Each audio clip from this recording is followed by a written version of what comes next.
వ్యవసాయ రంగాన్ని పూర్తిగా డిజిటలైజ్ చేయాలన్న సంకల్పంతో కేంద్ర ప్రభుత్వం ప్రతి పౌరునికి ఆధార్ కార్డును కేటాయించినట్లుగా ప్రతి రైతుకు 11 అంకెల యూనిక్ కోడ్ను కేటాయించాలని కేంద్రం నిర్ణయించిందని నార్సింగ్ క్లస్టర్ వ్యవసాయ అధికారిని విజృంభణ తెలిపారు.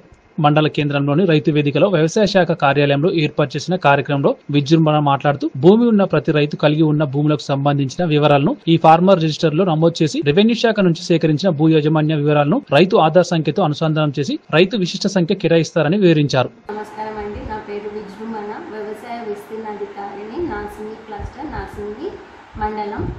కేంద్ర ప్రభుత్వం చేపట్టిన ఫార్మర్ రిజిస్ట్రేషన్ రైతులు అందరూ తప్పక సద్వినియోగం చేసుకోగలరు.